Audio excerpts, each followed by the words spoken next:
मैं कौन हूं, मेरी उम्र कितनी हो गई, एक मनुष्य मैक्सिमम कितने ईयर तक जी सकता है, अगर सब ठीक ठाक रहे तब। नहीं तो इस कली काल में हर समय हम काल के साथ ही घूम रहे हैं।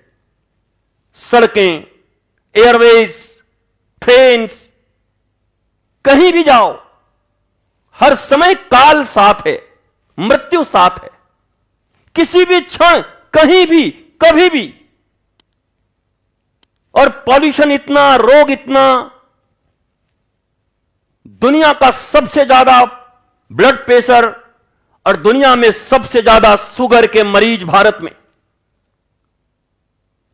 कैंसर विकराल रूप लेकर के पूरे भारत को अपने आगोश में पकड़ रहा है। जो भारत कभी आयुर्वेद की गोद में खेला, सनातन संस्कृति और सनातन जीवन शैली लेकर के जहां के ऋषि हजारों साल तक जिए, आज वहां 10, 20, 50, 60 साल जीना मुश्किल हो गया। पर हम इतने बिजी हैं, इतना चिंता, हम दो हमारे दो। चिड़ियां 8-10 बच्चे पैदा करके भी आराम से पाल रही है।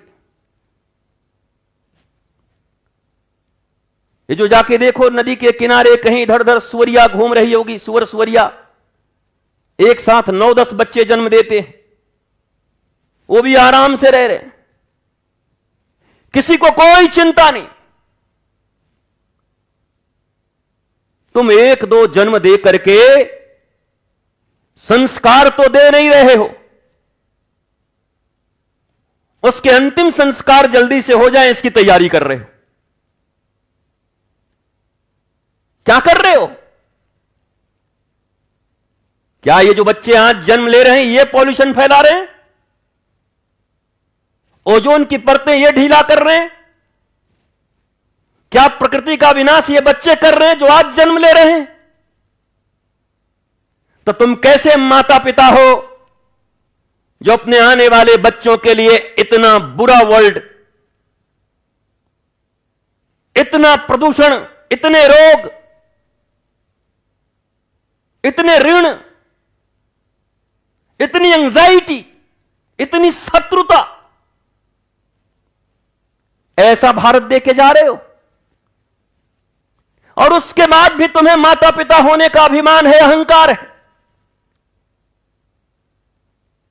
कि हम माता हैं जी, हम पिता हैं। नहीं है आप। कोई माता पिता अपने बच्चों को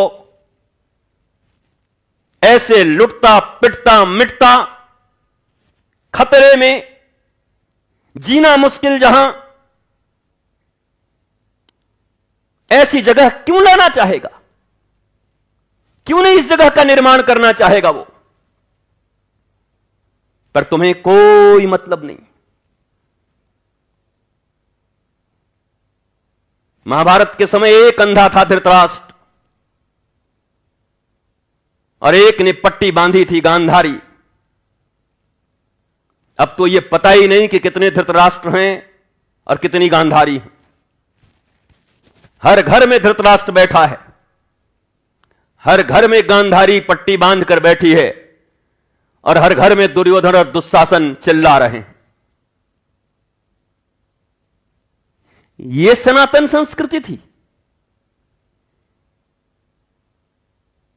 इसके लिए मनुष्य योनि मिली थी।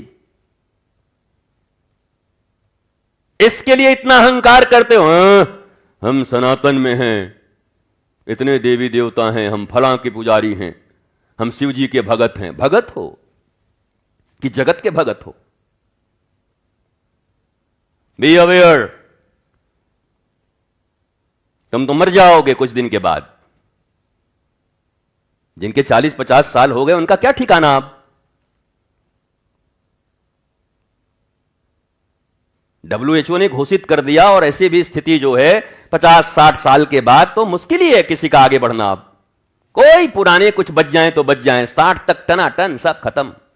पहले 60 में सठियाते थे कि 60 के हो गए, अब सठिया गए। अब तो सठियाने का भी टाइम नहीं है। सेंचुरी हाफ, आदमी साफ। वो तो 50 में ही साफ होने की संभावना हो गई। पर जरा सोचो, तुम स्वयं ठीक से नहीं जिए, कभी तुम्हें चैन न मिला, शांति न मिली, आनंद न मिला, मुस्कुराए नहीं। क्या यही जीवन अपने बच्चों को भी देना चाहते हो? यही लड़ाइयां, यही झगड़े, यही रिश्तेदारों से ईर्ष्या? हैं वो बड़ी बुआ भाड़ में जाए, उसको हम कुछ नहीं समझते, उसका तो ये कहो मौसी, अरे बेकार है वो काका एक नंबर का बेईमान है, ये पड़ोसी वाला बहुत बेकार आदमी है। क्या यही समाज देके जा रहे हो बच्चों को? वो भी तुम्हारी तरह जूझे, रोए, चिल्लाए, डिप्रेशन में रहे? अगर प्यार करते हो अपने बच्चों को तो सामान मत दो।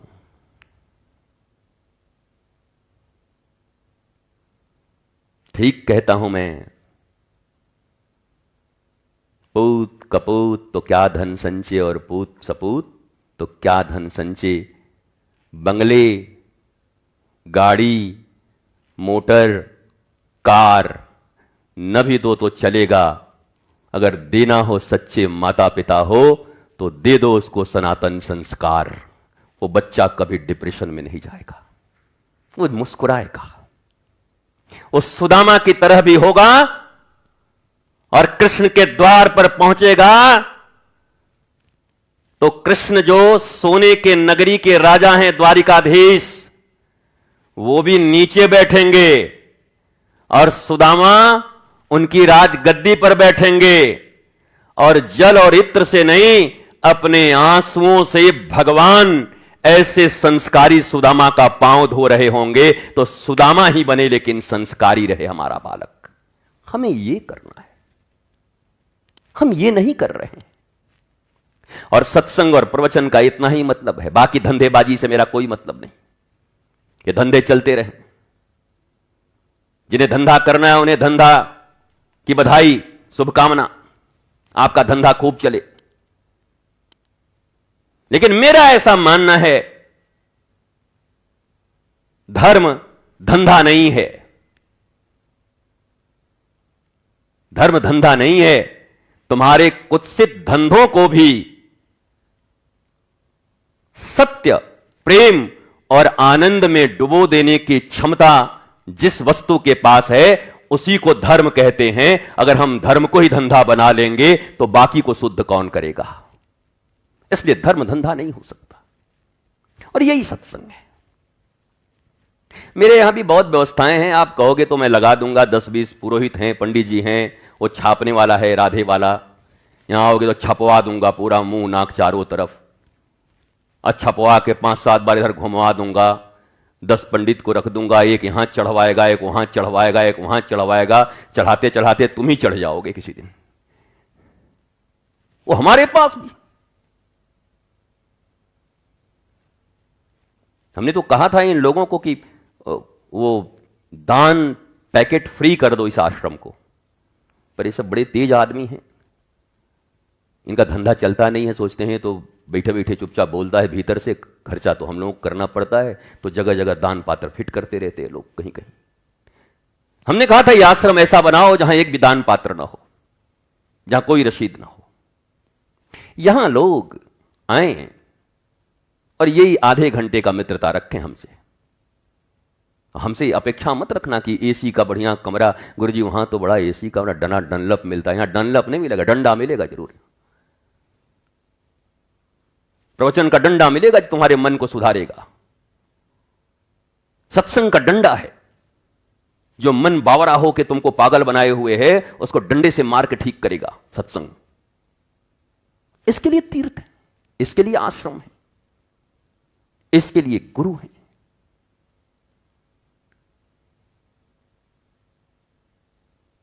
बोले गुरु जी सब कोई बदल गया, आपको भी थोड़ा बहुत बदलना चाहिए।